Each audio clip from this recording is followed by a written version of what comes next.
I'm Ariana Grande. Hi, I'm Cynthia Erivo. And you're listening to the Broadway Podcast Network. Visit bpn.fm to discover more. Hello, I'm Nathan Lee Graham, and welcome to the Theater Podcast with Alan Seals.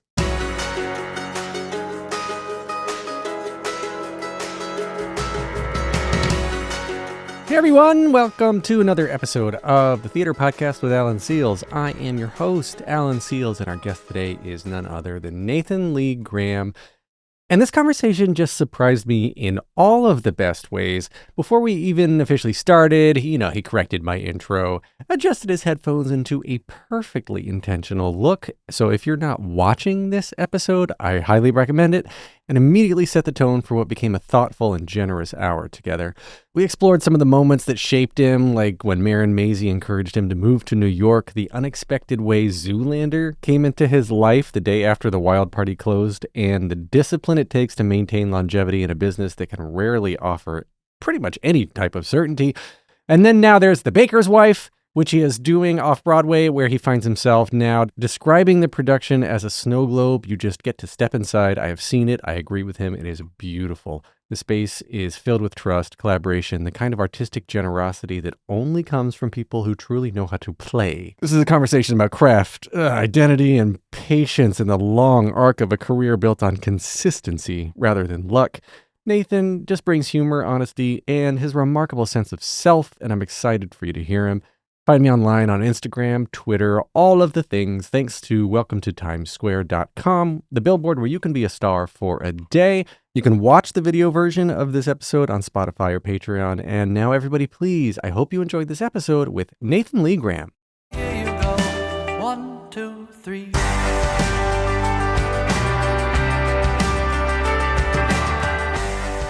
Oh boy, today's guest is a Grammy winner for Best Classical Album for Songs of Innocence and of Experience, a Los Angeles Drama Critics Circle Award recipient for The Wild Party, and a Drama League Award nominee for Wig Out! On Broadway, he originated roles in The Wild Party and Priscilla, Queen of the Desert. His national tours include Hadestown as Hermes and Showboat. On screen, he's known for Zoolander and Zoolander 2 as Todd, the assistant who insists on a perfectly foamy latte, with additional credits in Sweet Home Alabama, Hitch, and Theater Camp. On television, his work includes The Comeback, Scrubs, Katie Keene, LA to Vegas, Mid-Century Modern, and Woke, and so many more. Gosh, he's currently starring as Marquis in The Baker's Wife at Classic Stage Company. Nathan Lee Graham, welcome to the Theater Podcast. Thank you so very much. You left out my Obi. Your Obi, oh yes, you have the Obi, and I think I'm going to give you a fashion award for what you're doing with these headphones right now. Yes, I think we should just all. Yes, I think so. You have to have the proper head for this sort of thing. I don't have the proper head. I need to. Listen, there's a joke in there that I'm not going. Listen, my head came out of my mother with forceps. We know what forceps are? They use a vacuum now. But back when I was born, they were using these contraptions called forceps, and I think they were like made out of steel or something. Yeah, they're like giant kitchen tongs. Yeah, like, I mean, it's very Dickens. Pulling me out of ye old mother. So you have to have and a your proper mother head. will never let you forget it. Yeah, so my head is molded for this sort of, headphone configuration. Yes, the Obi for Orlando. Sarah Rules Orlando in the Signature, at the Signature last year, I believe. Last year. Yes. And right before we started, you mentioned Scrubs, that you played twins on Scrubs. I played twins. Eric and David, I think his name was. And you said you got paid twice. I did. And one twin was gay and one was not. So it was really just a matter of me being very straight, and I mean physically straight, with one of the characters and moving around for the other character. You guess which one was gay.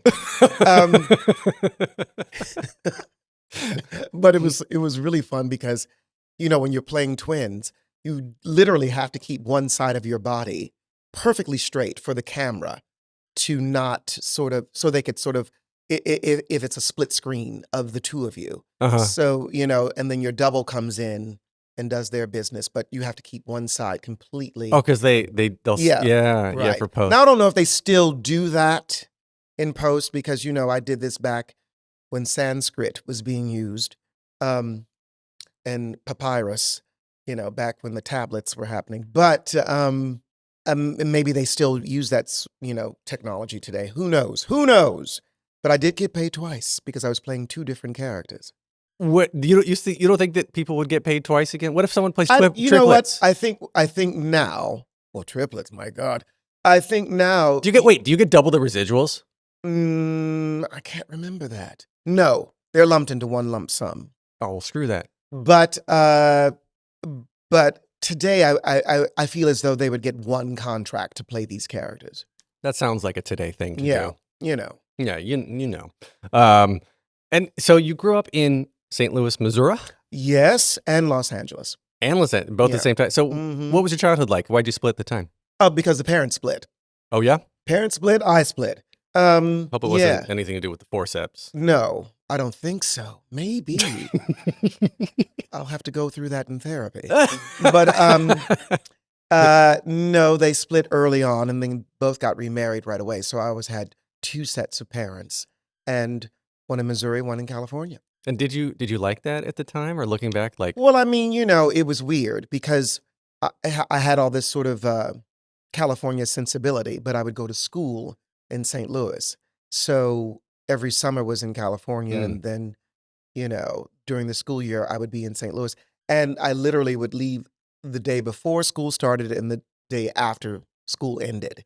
So it was a weird juxtaposition, I must admit. But, I hey. mean, those are 2 very, very different regions Yeah, with varying levels of acceptance of differences. absolutely. And my parents did their best to, shelter me. I mean, I do have a unicorn sort of life because I've always been in performing arts, this, that, or the other, right? So, and they knew they had a gay little kid very early on. So they put me into the arts and arts programs and after school activities and all this sort of thing very early. And so I did have that sort of sheltered life in a way. And then on top of the divorce and all of that. So they really did do their best in sort of sheltering me and my sister and, helping us along. What was your coming out story? Was it just like you told them and they were like, "Oh yeah, we knew"? There was Yeah. no coming Oh. out.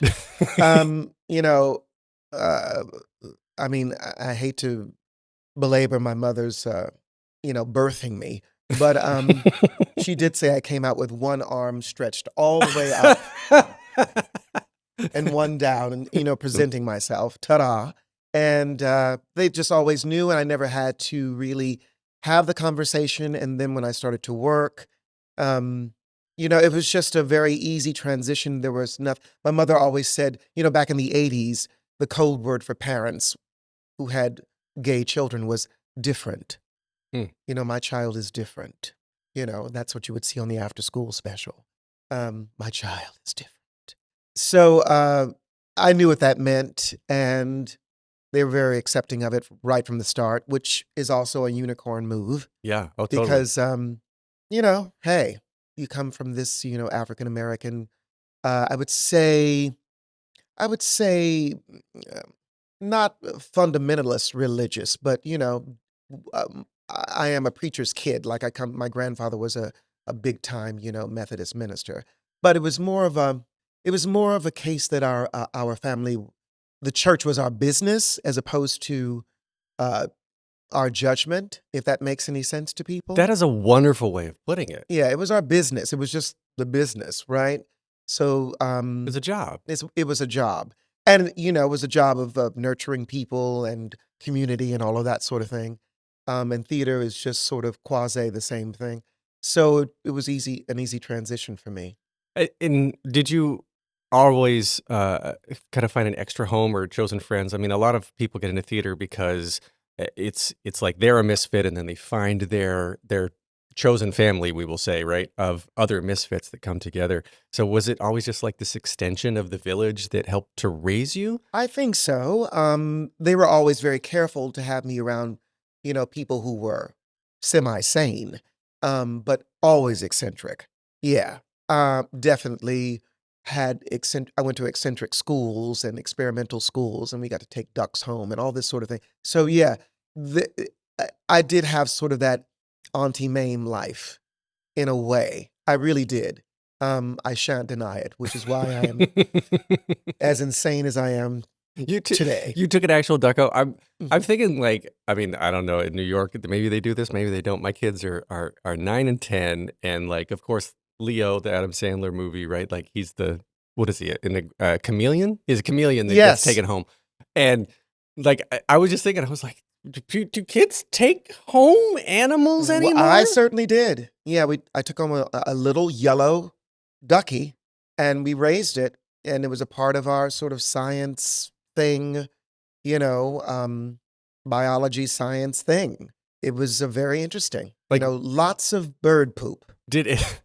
But and the duck and the and the duck. duck and did anybody ever like hurt these animals? To kill No, no. like you would hate to be the kid who was just like, yeah, screw this duck. No, not at my school anyway. Good. No, we were, raising them, nurturing them, and then we had a little farm on the campus of the school in Watts, and my my God, listen, we'll go a little deep, but my grandfather was good friends with Mayor Tom Bradley, who was the first black mayor of Los Angeles, I Wow, yeah. believe, and they had a lot of community outreach and programs, and he put his grandchildren, my grandfather, put his grandchildren into these experimental things to show other people that it could be done, right? So it wasn't as if we had to go to these schools. He was just using us as guinea pigs, me and my sister.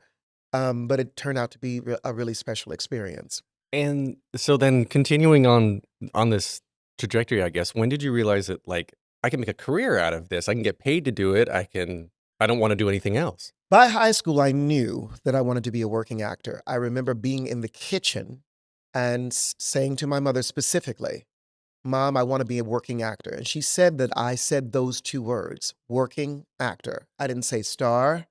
I didn't say, singer, dancer, rapper, whatever. I said working actor. And that's what the dream was. And so I knew that you could do this as a job. And I'm a Virgo, so everything is very practical to me. I really shouldn't be in this business because I'm so practical. But I really do see it as a job. And I will even extend that a little bit and say that I don't even think of this business like a lot of Americans do. I don't want to say, generalize that, but I'm more of a European, UK kind of actor in that work is work to me. So they go seamlessly from all the mediums, film, TV to stage, without it being a thing. Here, there's more rigid sort of, oh, you do TV, or you do film, or Yeah. you do stage. I've never thought of it like that because whatever I bring to it, it's the same instrument. Yes, it's channeled through something different, or the requirements might be slightly different, but the nervousness, the energy, the wanting to do my best is always the same. And it's work. So in that way, I see that my UK colleagues in particular, they'll go from doing a film to some television to the stage without any sort of caveat. It's just like, oh, I'm They're just doing working. this. And I wish that American actors would catch on to that a little bit more. We are multifaceted now. Like, it's no longer, oh, a film person can't do television or vice versa, or, some TV personality is not going to come to stage, but it should be something that's just de rigueur. It should just be a regular thing, and I think maybe perhaps we're getting there. Do you think in the US, because pre-internet, pre-digital and fast flights and fast communication, the East Coast and the West Coast, LA film and New York theater were so far apart versus the UK where it's a lot smaller? Logistically, I think you're absolutely right. And I think that you take the work that's available to you. But now, because we live in such Yeah. a global community and Los Angeles is no longer the center of the entertainment world as far as film and TV is concerned, not to diss Los Angeles, I love Los Angeles, but you can live anywhere and do film and TV. Mm-hmm. And you can get to a stage as well. Yes, I think logistically it was a little bit more difficult, but now because we live in a global society, a global world, we can work anywhere. So then you ended up doing training at Webster University? Yes. Yeah, so you went to Webster. The Sargent Conservatory, now they call it, at Webster University. You know, At lots Webster. of us went there. Lots of people went to Yeah. Webster. Yeah, it spits out a lot of good people. Yes, it has. And then you kind of like, you landed Zoolander early, right? Well, here's the thing. I started working as soon as I got to New York. I graduated in, I think, 91. I went an extra year because I changed majors. I was a vocal performance major first. And then, I was discovered. Oh, he can act too. What? It was Mind blown. Zoinks. And then I moved to Chicago because my parents didn't want me to go straight to New York. So I worked in Chicago for a year, got my equity card. And then the wonderful Marin Mazie, she was one of the people, one of the artists, one of the amazing souls that said, you know what, you need to move to New York. We were doing a show called Riverview at the Goodman Theater. It was my last show in Chicago that year, 92, early 92, and summer of 92. And she said, when this show is over, you should move straight to New York. And if you need help, I will help you. And so I did. And the rest is history. I came here, the first show I auditioned for, which is the national tour of Jesus Christ Superstar, with the original people from the film, Ted Neely and Carl Anderson. Irene Cara was our Mary. I eventually took over the role for Herod from Larry Giroux for a moment. It was an amazing experience. It was my first audition. That was when you had to audition like 5 times for something. I think they even changed the rules. Like if you go over 5 or 6 times now, you have to get paid or something. I don't know if Equity does that, but you used to go in a lot for a show. On stage. Yeah, back then. It was like, what? But first show, got it. And the rest is really history. I mean, I've worked ever since. And that was in 92. I had been coming to New York since 83, though. My parents let me come here for spring break. Instead of going to Florida or something like that, I would come here and see 11 shows. Well, I gotta say though, you've made like kind of a deal with the devil because you look like you're still 22. Yeah, well, there is a portrait in every apartment I've ever had that I keep closed behind closed doors. It is the portrait of Dorian Gray. And yes, I am siphoning off blood from baboons and howler monkeys Good and for you. all kinds of... That's the secret. Yes. It's like howler monkeys, get rid of these bags under my eyes a little Yeah, bit. you have to ask Ben Stiller. When we did Zoolander 2, he stopped production for just a second and said, I want everyone to look at Nathan Lee Graham. What the fuck is happening? Will Ferrell said the same thing to me. He's like, how do you not age? What is going on? I have no idea. Good genes. Yep. Yeah. And maybe because I've never had a cigarette. I don't know. Really? I've had other things. Good. Well, I've had lots of other things. But no cigarettes. So yeah, maybe who knows? We'll just keep it going. Anyway, go. So continue. So yeah. So thank God for the beautiful, extraordinary Marin Mazie and lots of other people too. But she's such a pivotal part of that beginning of me getting here and getting started. And I had a wonderful time in Chicago too, getting my equity card and making all the things happen that first year out of college. And Webster was such a wonderful training ground. I say that school, Webster in particular, is a school for working actors. They produce working actors. Other schools, which are amazing, Cincinnati, CCM, Carnegie Mellon, all the other schools, North Carolina, they all have their things. But I will say that Webster produces working people all around. So in the technical aspect as well, we have wonderful stage managers that come out of there, wonderful lighting people, scenic designers, costumes, hair and wigs, and wonderful actors and singers. Don't go anywhere. We're going to take a quick commercial break. All right, everyone. Now we're back. Okay, so then when you landed Zoolander, things just kind of like, was that a switch? So here's the thing. I didn't plan on doing any film and TV. Not at all. Still don't. But I keep doing it. The Wild Party closed on that Sunday. Ben Stiller happened to be in the audience for the matinee, our closing matinee. The matinee. Yes. With an accent aigu. And and the next day called me in, agents, all that, to discuss Zoolander. And it went something like this: Nathan, wear something stylish, and you're gonna go. There's no script or anything. Just you're gonna go and talk to Ben Stiller.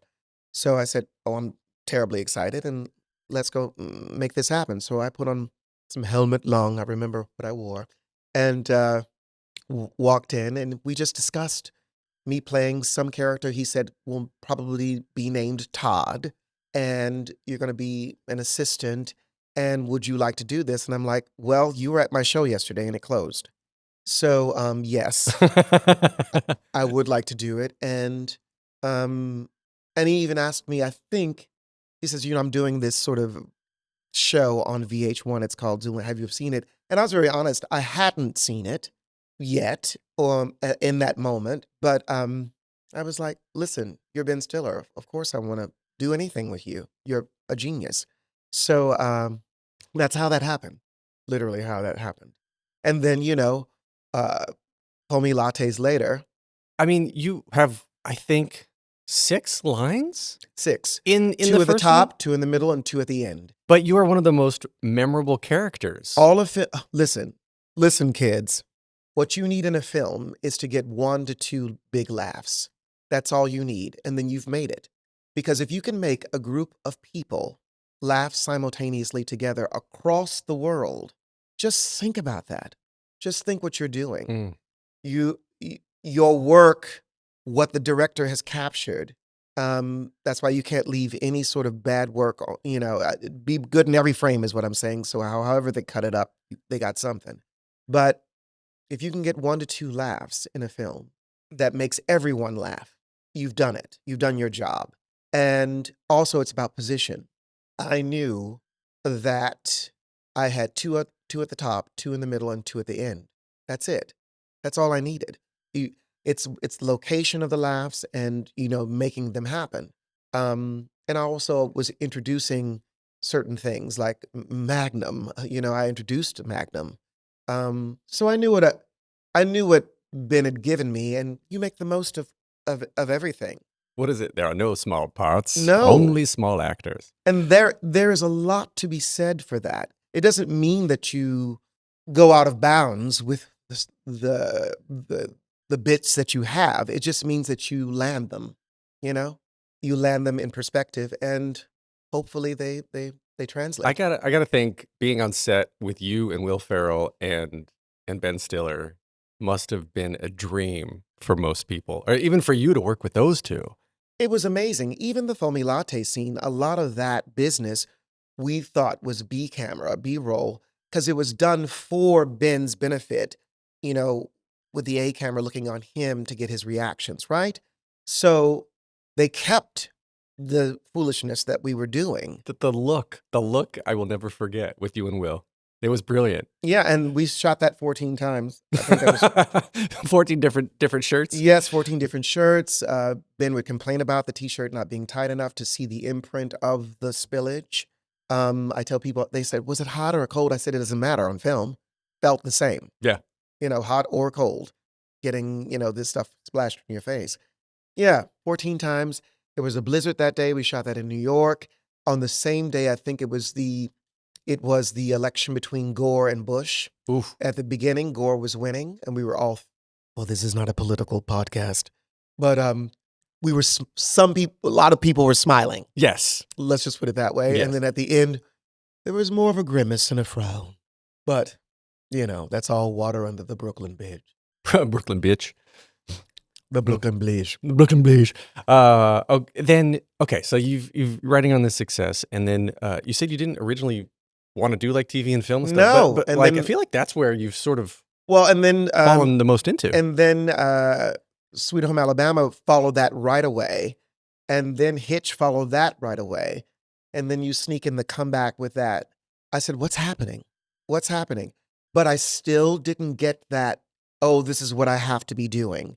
Even though everyone was telling me, oh, well, you're doing film now. Mhm. You're doing film. You're doing TV now. You're doing film and TV.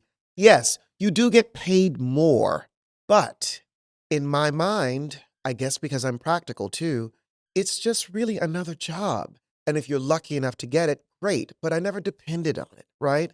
And the stage is what I trained for and what I love the most, even though I really enjoy doing film and TV.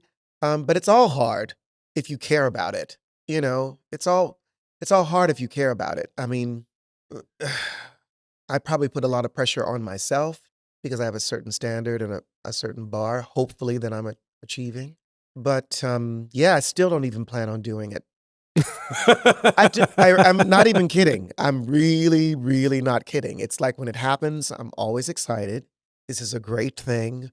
Wow. But it's nothing I sort of plan on. I do always plan on being on stage. Is the receiving a closing notice on theater different, easier or harder than not getting renewed for TV and film? Because TV and film is kind of like there's a set number of episodes. Then you're waiting. You know you can prepare yourself for possibly not getting it, but like then theater too, you can see like the house kind of gets a little more empty, and you sort of feel the vibe shift a little bit, right? Yeah, I would go as far as to say it depends upon each project. And that's what I would say to that, because they both are disappointing, but it depends on what you're doing in it and how much of your flesh you have, given over to it. So I think it's on a case by case basis, to be honest. And that is being said from a person who works, Mm-hmm. not just in theory. Certain projects, you're like, secretly, well, I'm glad that's over, or it was wonderful to do, but I don't need to do that again. And then other projects, you're like, wow, I wish this could have gone a little bit longer. We put a lot into this. It's always disappointing though, across the board. Do you ever take it personally? Like if you're leading a show or if you're a bigger role versus a smaller role, we'll put those in air quotes, right? Because there are no small parts. Yeah. Gosh, I think the older you get, the less at least for me, I will always speak only for myself. I become less and less personally responsible because I'm always going to show up and give 100%, and I know that, and those that have hired me know it as well. So I feel less and less personally responsible because it is such a collaborative art form, and there's so many things that go into mounting a show or putting a TV show together. Film is a little different because it's sort of like a unicorn. It's a Mhm. one-off, and you have a lot of people who are doing distribution and marketing and all of that, and so that's sort of their bag. And there's an art form to that too. But yeah, I feel less and less personally responsible when I've done the job that is required of me in the moment. So that's my answer to that. I like that. All right, so yeah, you're bringing what you believe you were hired to do, and I think that's a very good way of looking at it because you keep saying like in the end of this, it's still just a job. Yes. So you can leave your job at work and go home, and then what do you do when you're at home? Like what does Nathan do when Nathan turns off work? Well, you always know in the back of your mind that you're an artist. So even my parents did this with me. My parents wouldn't allow my sister or my cousins or anything to talk to me if they had a cold or yeah, they couldn't get near me. I mean, it was Ooh. weird, but also they understood. And to this day, they still respond in the same way. I have a cold. I can't talk, I can't get, because my body is my commodity, right? I can't turn in a brief. I am the brief. Mm-hmm. So there's always something in the back of your mind that's, oh, Nathan, don't eat that because you have XYZ to do tomorrow or in 2 weeks. Don't drink that. Don't go there. Don't do that. So I must admit, that's always in the back of my mind. Mm-hmm. Of course, I relax. I love watching friends work. I always have a friend in some show doing something, always. And I really love cheering them on. So that's a great way for me to relax. I love going to the ballet. I love going to concerts, classical concerts. I really enjoy all those kinds of things. I'm not a huge fan of sitting in theater audiences. And I'll tell you why. Controversial. Hot please, take. please come to the theater. That is not what I'm saying. Please come in whatever you like. I would prefer you to put on a nice pair of dungarees and a shirt But if you have to come in your gym togs, do so. Just come to the theater. But as an actor, I don't want to hear a bunch of conversation, so I'd rather watch a show from the lighting booth or from the wings and just watch the show. People are allowed to have feedback. You should. I just, from an actor's perspective, it's not the most fun to hear the conversation, especially when I know someone on the stage or, which is why I always sit on the aisle. I always sit on an aisle if I can, so I can get up. Get up and get out. Get up and get out. Yeah. Or slip right in as the lights are coming down. So that's my explanation for that. Please still come to the theater. Well, so, okay, speaking of theater then, The Baker's Wife. Yes. Let's dive there. As we're recording this, you are still in previews. We are. And we have 18 of them. I think we're at number 7 or 8. Oh, yeah, so you're going to open pretty soon. Mm-hmm. What's this experience been like compared to past projects? I mean, because this seems like a dream cast. This is a dream cast. Everyone in the cast is marvelous, including our wonderful swings. I cannot tell you how joyful it is to work with the composer, alive and well, Mr. Stephen Schwartz. It is a dream. And the fact that he's enjoying this process so much is just also icing on the cake. This is the first major production of The Baker's Wife in New York City. So even if you thought you saw it, you haven't seen this production. Mm-hmm. And that's exciting too. So it's like this weird sort of space to be in where it's a revival, but it's a revival that no one has seen or remembers, really. Yeah. Even if you saw an iteration of it many years ago or at Paper Mill or whatever. And the show itself is like this wonderful little snow globe that you just peer into, and you go into this wonderful world for 2 hours, and you see these relationships happening, and with these amazing actors and singers. It's just, and then the creative team as well. Gordon Greenberg, Stephanie Clemens, Emil. I mean, it's just, everyone's knocking it out of the park. We have the most amazing set. And then those wonderful people over at Classic Stage Company. I'm checking the off-Broadway houses off. I told my team that I wanted to do all the off-Broadway houses in New York City. Maybe not all of them, but most of them. And we're making that happen. I love it. It is. I've worked with Gordon for a couple of years on some other projects and stuff, and I feel like he's always just like, he knows comedy, but he's.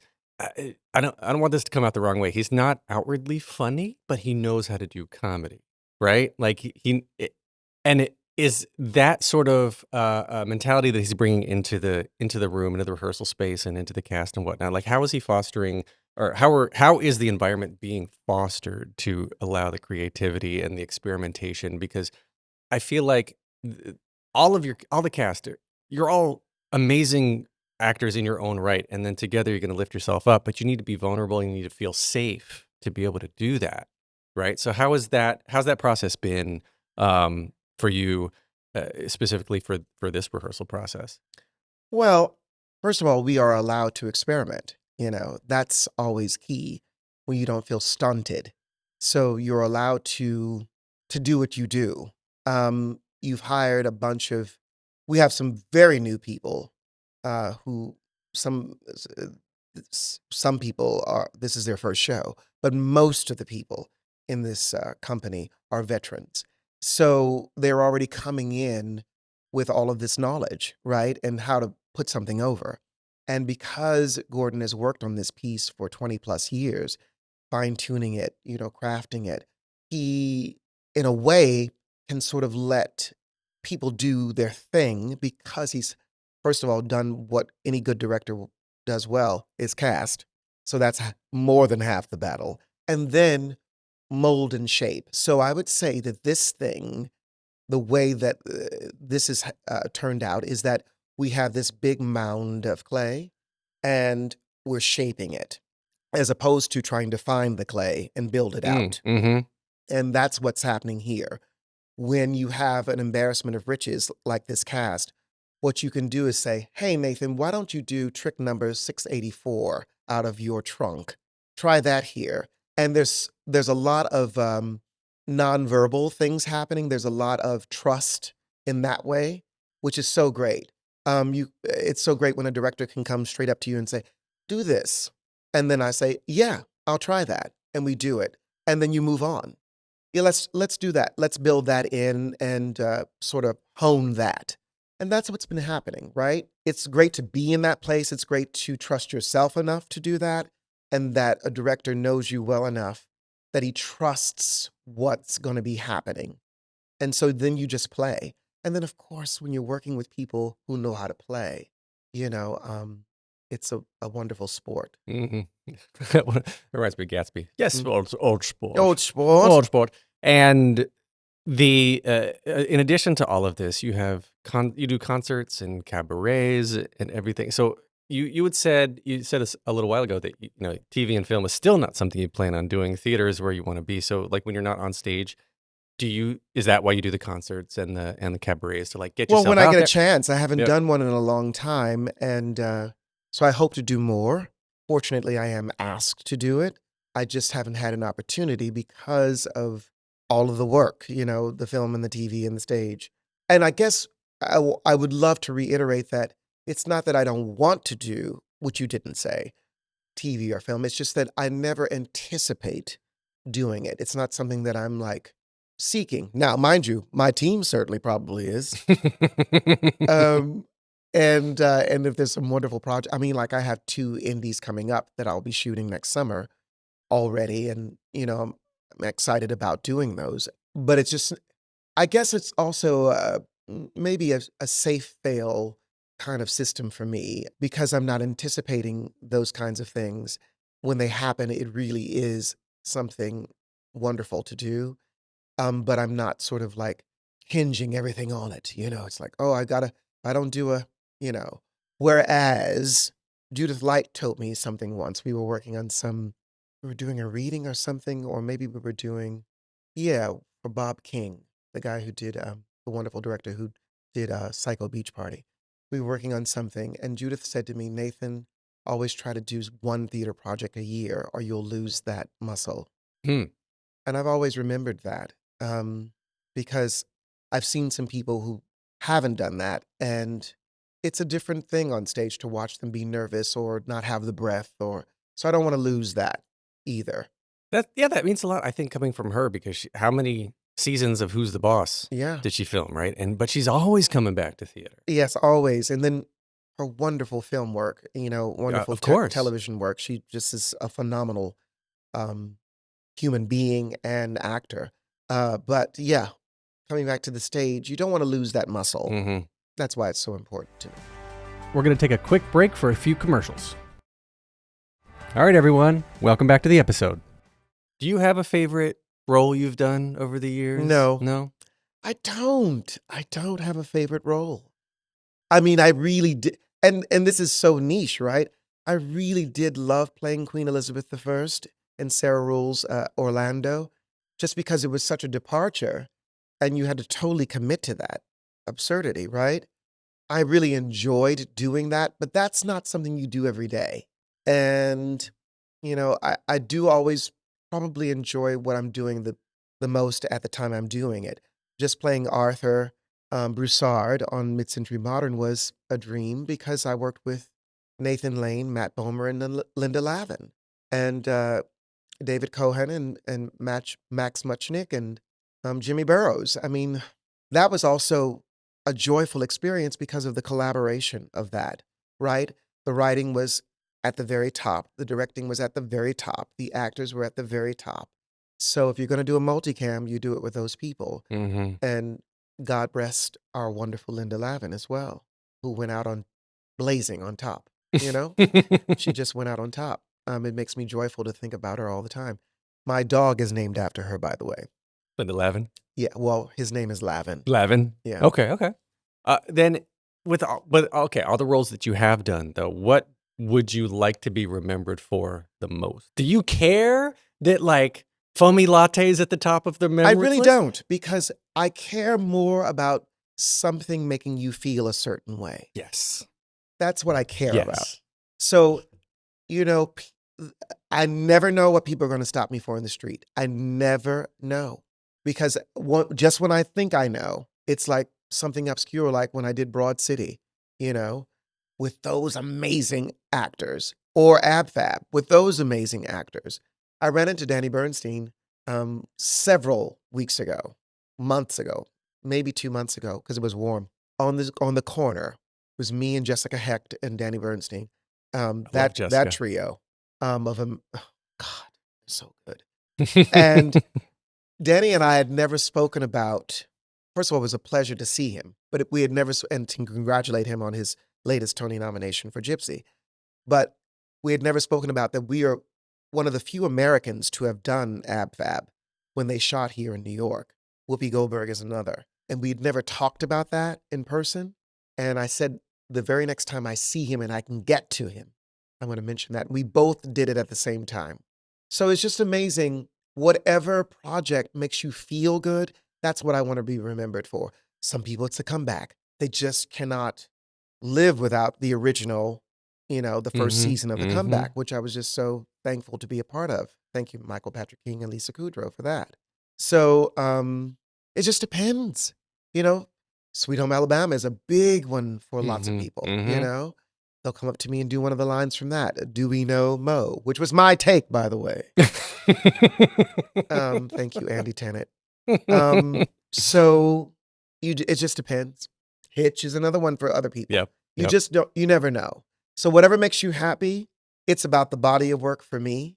And, it's just, that's just what it is. And roles too, because I played Hermes in the first national tour, which was amazing.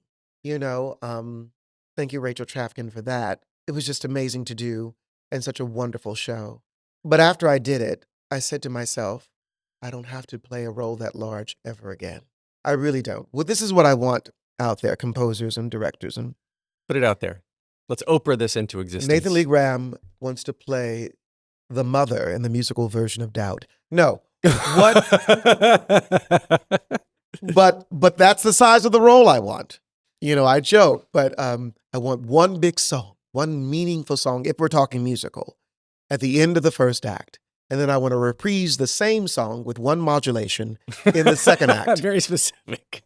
And then the Tony goes to, right? So, I just don't have to do a lot to make a big impact. I've always maintained that I don't have to star in anything. I just have to steal it. So, and of course, what that means is you come in and you knock it out of the park, you make an impression, and you keep it moving. That's what I'm looking forward to now. When I was younger, it's like, let me do these big old things and make them happen. But over the course of this career, and it truly has been a career that I'm very proud of and grateful for in so many ways, considering who I am on paper. If you just put down the stats, it's like, how did this happen? I just don't need to do any more roles like that. I don't have to carry something. It has to be significant, but I don't have to carry it. And that's why The Baker's Wife has been so wonderful too, because Ariana DeBose and Scott Bakula are so dreamy and so sublime and so magical in this show. And then I can't even go on with the rest of this company. I'll mention those two because that's The Baker and The Baker's Wife. But the fact that I get to work with the caliber of people that I work with in this show is just extraordinary. I had Scott on this podcast for The Connector. Yes, he was wonderful in that too. I was then years old when I learned that he started his career in musical theater. Oh, absolutely. Before Quantum Leap, before TV film. Oh, I had him sign my Romance cassette on the first day of rehearsal. I kid you not. You still have the cassette? Yes, and I had Judy Kuhn sign my chess cassettes, which I had to make from an album because they hadn't produced that. Now you can get it. Yeah. But from my handwritten, yes, back in the day, this is in the 80s when I made my, album to cassette, double cassette player. They signed them both. Oh, those are great when you had the dual cassette player, so you could do your dubbing and whatnot. Oh man, I would try to record things off of the radio. Yes, and you have to press it right at the same time. Exactly. You're like, I don't want the DJ talking over. Good. Yes. I missed it again. All four fingers. Kids these days don't Yes, know they have no idea. with their TikToks. They have no idea. They don't know. All right, so let's start winding down with plot in 60 seconds. Uh-oh. I hope you're good under pressure. What's happening? So I have a list of 17 popular musicals right here in front of me. What? And you give me a number 1 through 17, which means you pick off of my list, and then you have to give me the plot to the musical you pick in 60 seconds or less. And if you don't know it, have fun making it up. Oh my God. Okay. 1 through 17. 5.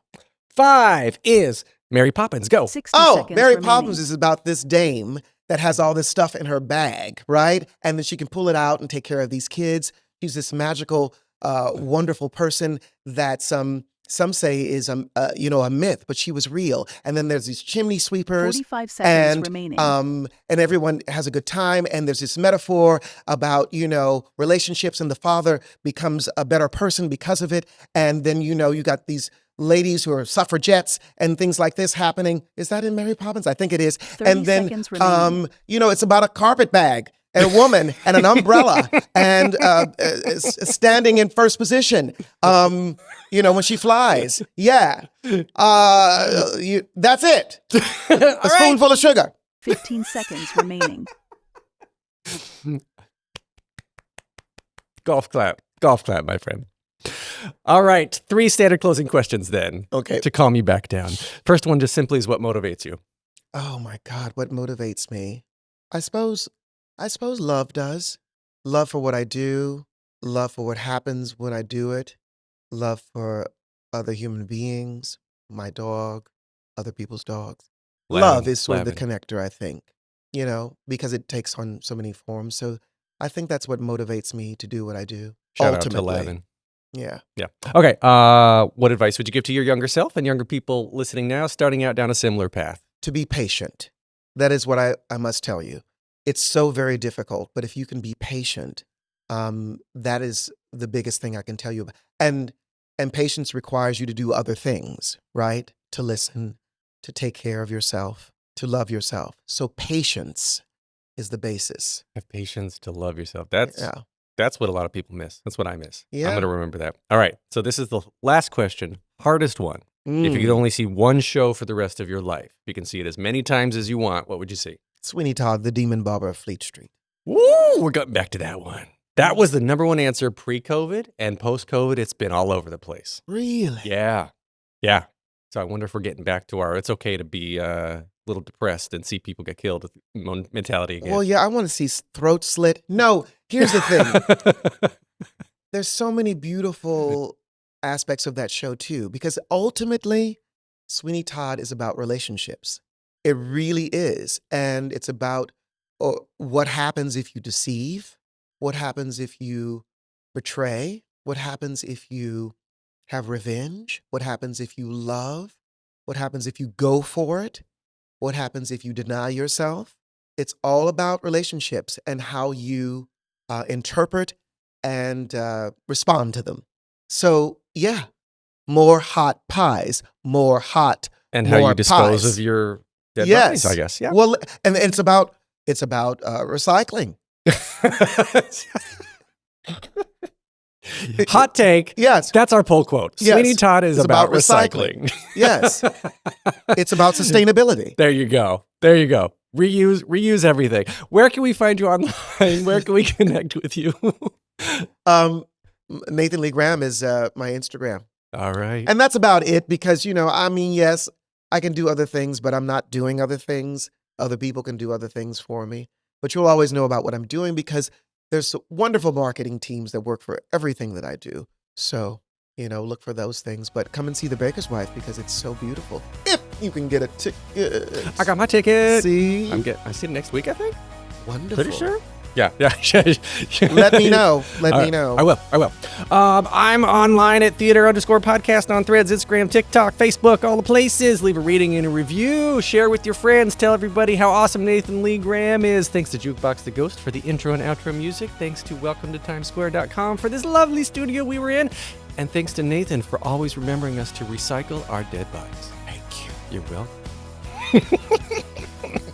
Take a deep breath, make the world a little colorful.